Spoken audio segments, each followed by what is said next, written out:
자, 그리고 이제 S&P 500 자체도 비중을 많이 줄였어요. 왜냐하면 가치 계산을 해보면 너무 비싸요. 높은 밸류를 유지해가면서 간다? 역사상 한 번도 없었다.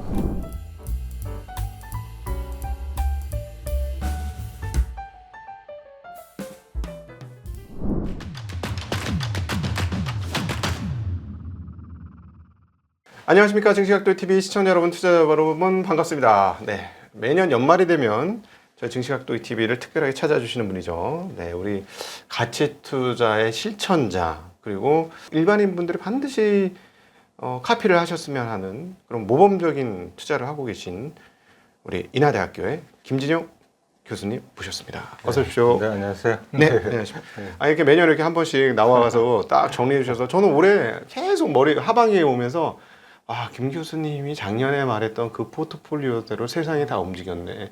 1등, 세계 1등 주식을 사라. 근데 한국에 보니까 1등이 조금 옛날보다 많이 없어진 것 같아서 나는 미국으로 비중을 많이 옮겼다. 이렇게 하셨어요. 네. 근데 정말, 네. 정말 기가 막히게 올해 그런 흐름이 나왔습니다. 잘 모르겠어요. 제가 그냥 수익은 늘어나긴 하는데 네. 제가 얼마나 수익이 많이 났는지 계산을 못 해봐가지고. 이제 계산할 수 없을 정도로 커지셨군요. 그건 아니고요. 그건 아니고요. 잘 피해 다니는 것 같아요. 네. 제일 먼저 궁금한 거는 예전에 이제 미국의 대표 주식들을 많이 하셨어요. 전체 비중에서 네. 미국 네, 대표 예전에, 비중이 많았는데 네. 요즘 어떠십니까? 이게 왜냐면 워낙 주가가 많이 올라서 네. 비중이 훨씬 더 커졌을 것 같기도 하고 그런데요.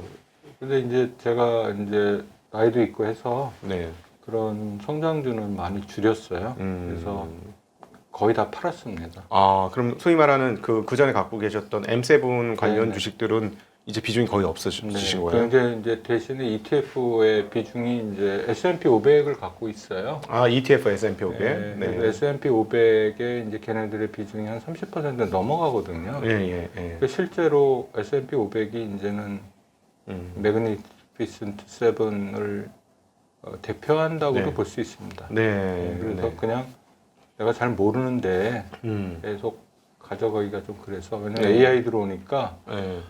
이제 헷갈리더라고요. 이제 이게 구글도 검색 엔진의 어떤 비즈니스 모델이 이게 유효할까에 대한 이제 의구심도 생겼고요. 엔비디아나 테슬라 같은 경우는 이제 밸류가 너무 높아서 제가 네. 겁이 나고. 네네네. 그다음에 애플을 보니까 애플은 성장이 이제 멈춘 것 같죠? 멈춘 것 같이 보이고 그래서 마침 또 제가 파니까 또 워렌 버핏 제가 존경하는 분이 파시더라고요. 예. 그래서 사실 재무제표 보면 애플은 좀 투자하기가 되게 망설여지는 종목입니다. 왜냐면 성장은 굉장히 더딘데 퍼는 PER은 37 이런 식이고 그래서 이게 좀 가져가기 부담스럽다. 그리고 마이크로소프트는 그보다는 좀 난데 거기도 성장이 그렇게 빠르지는 않은 것 같고 그다음에 이제 그 AI에서 이제 투자를 계속 해야 되잖아요. 그렇죠. 근데 AI 옛날에 투자. 이제 걔네들의 장점은 이제 어떤 소프트웨어로서 이 장치 산업이 아니었단 말이에요. 네네네. 근데 이게 투자를 계속하면 그 돈이 천문학적으로 들 텐데 그렇죠. 나중에 수익을 걷는다 하더라도 그래서 옛날만큼 수익이 날까? 성장이 될까?에 대한 의구심 그런 게 좀 있고 그래서 이제 AI로 인한 변화를 제가 예상은 못 하겠더라고요. 그래서 내가 모르는 건 투자하지 말자라는 원칙이 있기 때문에 네. 제 능력의 범위에 넘어가는 것 같아서 그냥 그러면 편하게 S&P 500으로 가자. 그리고 이제 S&P 500 자체도 비중을 많이 줄였어요. 왜냐하면 가치 계산을 해보면 너무 비싸요. 그렇죠. 지금 한 27배쯤 시장 전체 27, 30 이렇다고 하는데 예. 그것도 그냥 P2고요. 슐러 지수 P는 지금 한 37 이렇게 나오는 걸로 알고 있습니다. 역사적으로 99년도 닷컴 버블 이후로 가장 높은 편인 거죠, 지금. 네. 그러니까 슐러 지수의 P는 제가 정확히 어떻게 계산하는지 모르겠는데 이 사이클을 넣어서 계산하는 것 같아요. 네. 그래서 37인데 미국의 역사적 평균은 16이거든요. 네네네. 만약에 이게 현실화 된다면 이게 revert to means 평균으로의 회귀 가 된다면 그냥 한 80%, 90%의 코릴레이션이 있다고 그러더라고요. 네네. 이게 높으면 크래시가 오는 게. 그래서 저는 뭐 위험 관리를 해야 되는 입장이니까 비중을 좀 줄여서 가지고 가고 있습니다. 네. 아주 지금 사실은 굉장히 중요한 얘기를 해주셨는데, 왜냐하면 시장 분위기는 너무나 뜨겁고 뭐 국장하면 봐보고 미국 시장에서 지금 미국 시장 가신 분들 중에 20-30% 이상 수익이 안 나신 분이 없을 정도로 너무 좋아요. 지금 그래서 저희도 되게 좀 불안하거든요. 왜냐면 모두가 수익 나서 즐거울 때는 항상 우리가 경계감을 가져야 되는 때니까 그런 두려움들이 있는데, 마치 분위기가 뭐냐면 이제는 옛날 같은 그런 P 배수를 적용하거나 이렇게 되면 안 되는 것 같아. 뭐 이런 분위기가 지금 상당히 조성되고 있거든요. 네. 어떻게 생각하세요? 되게 어렵죠. 어려우니까 이제 저는 이제 어려운 거는 애매모호한 문제, 어려운 문제는 안 푸는 스타일이니까 네. 제가 그걸 뭐 답을 구하려고 애쓰지 말고 네. 제가 편한 대로 갈지 이제 좀 밸류가 낮은 대로 존 보글이라는 사람이 이제 그 인덱스를 만들었는데 네. 그분도 뭐 최근에 얼마 돌아가셨죠. 근데 그분이 걱정을 하세요. 네, 그래서 이게 미국이 향후 10년이 한 4% 정도의 수익률밖에 안 날 수도 있고, 아니면 한번 크래시가 굉장히 크게 오거나, 아니면 하이 플라토로 하는데 그거를 성장이 없는 상태에서 계속 그 밸류를 유지하면서 갈 수도 있고, 그러면 수익이 거의 안 난다는 얘기거든요. 크래시가 나면 다시 이제 이렇게 고속도 올라가는데, 그렇게 얘기를 해요. 그래서 하이 플라토를, 그러니까 이걸 뭐래, 높은 밸류를 유지해 가면서 간다? 역사상 한 번도 없었다. 그러니까 25년 동안 현장에 있으셨잖아요. 그래서 네네. 사실은 그 꾸준하게 그 아주 화려하진 않지만 꾸준하게 쌓아 오셨잖아요. 그래서 아주 모범적인 그런 패턴으로 투자를 해주셨고, 정말 놀라운 건 지금 바로 말씀하신 게, 그게 이론이나 책에서는 써 있죠. 내 능력밖에 난 안 해. 나도 모르는 부분에서 안 해. 근데 이게 사실 투자 현장에 딱 들어서는 거는 이 가슴이 심장이 벌렁벌렁 뛰기 시작하는 거거든요. 그러니까 너무 어려운데 그걸 실천하고 계시잖아요. 그러니까 그 평상심과 중용, 이거를 굉장히 중요한 거 아니겠습니까? 우리가 살아남는 게 가치 투자자의 자세거든요. 네. 수익률이 아니고. 어차피 시장이 어떻게 될지는 모르고 가치를 따라가다 보면 나한테 큰 리워드를 주는 게 여러 번 체험을 했기 때문에 그러니까 이제 그거 믿고 가는 거고요. 저는 좀 요새 좀 겁이 나요. 미국 시장에 대한 밸류가 이게 과연 갈까? 이제 계속 갈까에 대한, 왜냐하면 이게 P가요 그동안 계속 확장되어 왔죠. 그렇죠. 처음에 미국이 옛날에는 뭐 8이었던 적도 있다고 그러더라고요. S&P 기준으로. 아마 한 80년대 장기 횡보 시장일 때 그랬을 것 같습니다. 8이고 네. 그다음에 올라가면 뭐 10몇 이러다가 20 갔다가 이제 최근에 거의 30에 갔으니까 이게 이거는 좀 미국의 자금이 몰려서 인덱스 버블이 생긴 거 아닌가.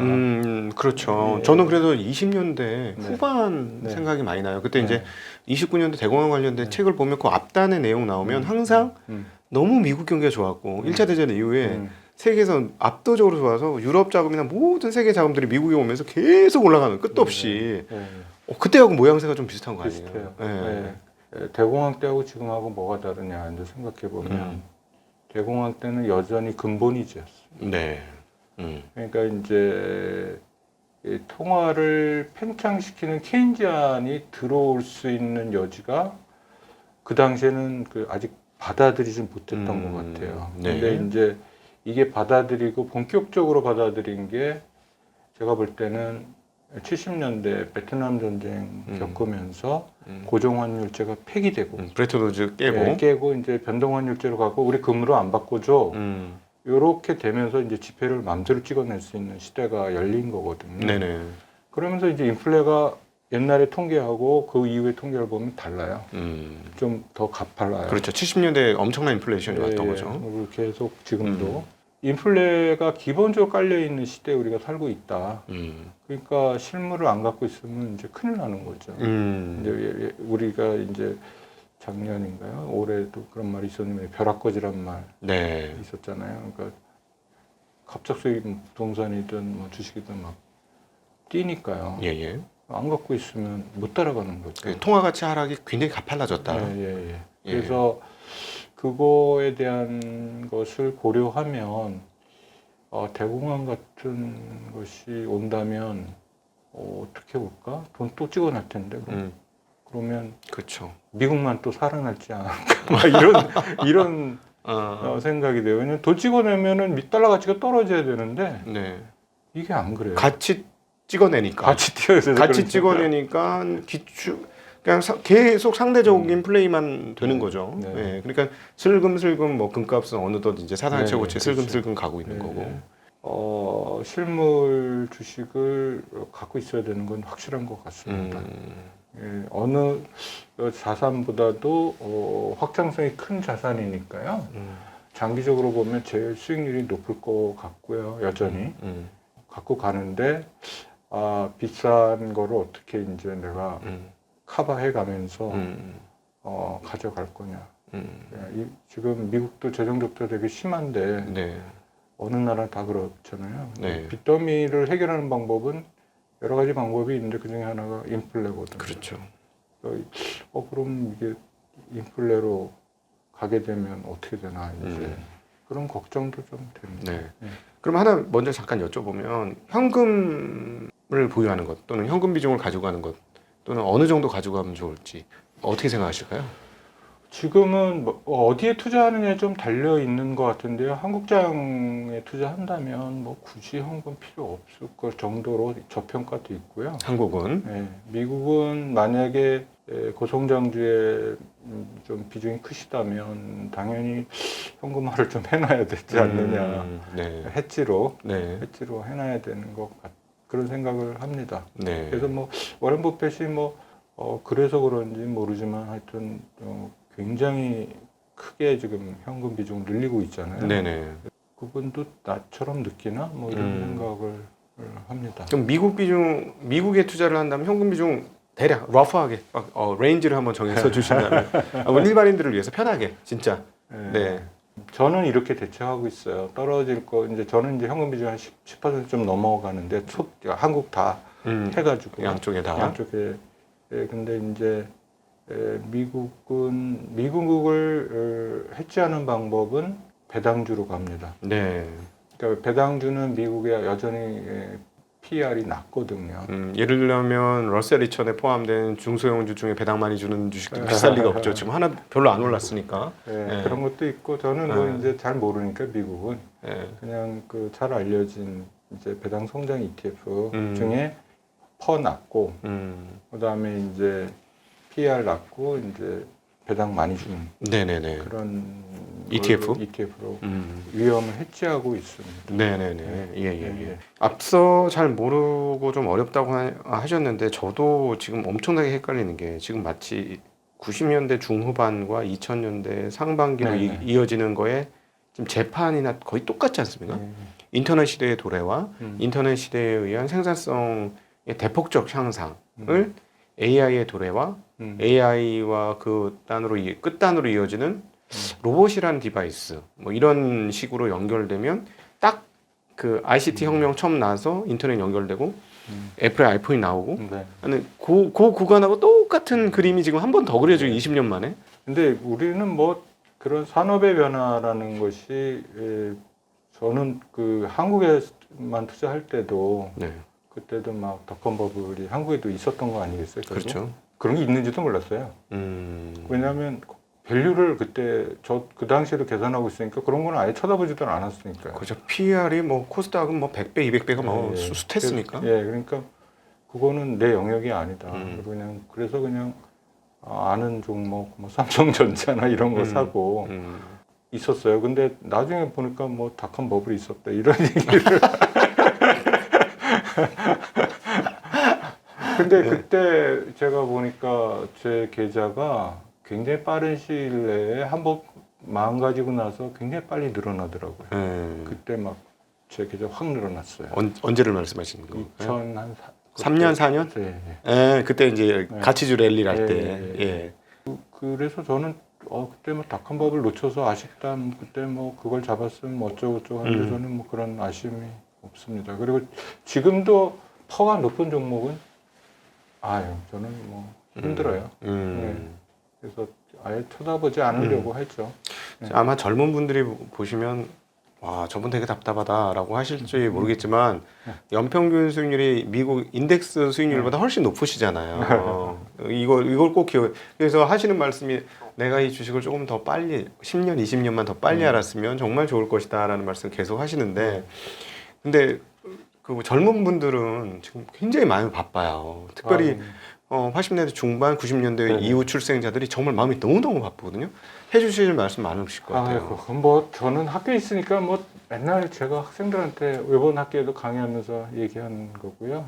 이제 여러분들은 선진국에 태어난 어마어마한 이점을 가지고 태어났다. 근데 투자할 수 있는 환경이 돼 있고 튀니지란 아프리카의 예를 들어요. 제가 네. 튀니지는 그 집이 집담한 집들이 이렇게 많대요. 근데 그 이유가 돈이 없어서 그런 줄 알았는데 그게 아니고 사람들이 인플레가 너무 심하니까 벽돌을 사는 거예요. 그래서 벽돌 사가지고 모아두면 이게 인플레 따라가잖아요. 네.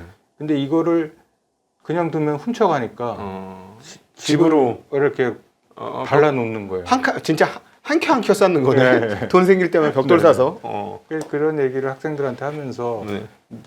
우리들은 선진국에 태어났고 너희들은 그러니까 벽돌 살 필요가 없지 않냐. 그거보다 훨씬 더 확장성이 높은 네. 주식이 있다. 이제 주식에 대한 얘기를 하고 이제 멀리 보는 훈련을 이제 해야 된다. 네. 이게 너희 지금 시간이 어마어마하게 지금 복리로 만들어주는 어떤 큰 자산을 갖고 있다는 걸 자꾸 얘기를 하죠. 그럼 한 몇몇 학생들은 이제 계좌 오픈해가지고 이제 따라하려고 하는 애들이 생겨요. 네네. 네. 걔네들이 계속 그렇게 할지는 모르겠지만. 우리 김 교수님이 아마 버핏처럼 사시면 네. 한국의 유명한 자산가가 되실 가능성도 매우 높지 않습니까? 연수로만 따지면? 그렇죠. 그렇게 예. 될 수 있죠. 예, 그런데 저만 그런 게 아니라요. 네. 저처럼 하시는 분들은 다 그럴 것 같은데. 근데 제가 이제 벌써 이제 교수님 안 지가 4년, 5년 됐는데 초지일관 하시거든요. 이거 이건 진짜 저는 이제 전장에 있다 보니까 아무래도 마음은 그런데 실전할 때는 좀 다른 결정도 하고 성장주 결정도 하고 많이 그래요. 네. 그러다가 올해 같은 경우는 저는 굉장히 아주 참혹하게 당했어요. 네. 그래서 몇 년 만에 한 5년 만에 자신만만하다 5년 만에 정말 세게 당했는데 이러고 나니까 다시 한번 이런 그 변치 않는 태도 자신의 그 능력을 딱 정해서 가는 이게 얼마나 대단한 건지 진짜 다시 한번 되새기게 돼요. 저는. 네, 그런 것도 있고 이제 장기 투자나 뭐 그 길게 보는 거는 파트너와의 관계도 어떤 사람은 이제 파트너가 있어야 되고 네. 고객이 있어야 되고 네. 그런 사람들은 그래서 피터 린치는 뭐 마젤란 펀드를 10년 동안 어마어마한 수익률을 냈지만 네. 고객들이 안 찾고 뺐잖아요. 그렇죠. 그러니까 이제 그렇게 안 해주면 고객하고의 관계 속에서 좀 소외될 수가 있으니까 네. 그게 어려울 것 같아요. 네. 네, 제가 생각하기에. 그러니까 파트너 잘 만나야 되고 고객 잘 만나야 되고 또 와이프 잘 만나야 되고 네. 여러 가지 조건들이 맞아야 될 것 같아요. 네. 그런 것들. 앞서 아까 이제 근본이자에서 현금을 창출할 수 있는 시대가 됐고 통화 가치가 정말 인플레이션율에 나오는 거에 비해서 통화 가치 하락률은 실제로는 더 가파를 수도 있다라는 측면에서 PE 배수가 옛날에 10배 내외였다면 이게 올라가는 게 통화 가치 하락과 더불어서 보면 자연스러운 걸 수도 있다라고 하셨는데 저도 정말 이 부분이 도대체 어디까지 열어야 될지 진짜 헷갈리는 부분이거든요. 그렇죠. 네. 그러니까 뭐 PE 배수가 이제 저는 걱정이죠. 슐러 지수가 여태까지 this time is different란 말이 다 한 번도 맞은 적이 없기 때문에 그래서 불안하죠. 그러니까 이제 PE가 낮은 종목으로 가시면 되죠. 뭐 고민하세요. PE가 그냥 낮은 종목을 사시면 되는 거고 우리나라로 지금 금융주들 너무 싸고 그리고 밸류업도 있고 뭐 음. 그런 거 사면은 마음 편하고 또 미국에서도 뭐 고성장주 피해서 투자하시면 되고 만약에 고성장주 좀 하고 싶다 그러면 포트에 한 일정 부분만 가져가시고 네. 이제 그렇게 하면 될 것 같아요. 음. 그리고 나이가 진짜 어린 젊은 사람들은 뭐 그런 거 걱정 안 하시고 그냥 만약에 무너지면 또 산다. 시간이 내 편이니까요. 네, 맞아요. 네, 저도 네. 돈 주고 시간을 사고 싶어요. 제일 사고 싶은 게 뭐냐면 시간입니다, 진짜로. 네. 네, 시간을 좀 사고 싶고. 네.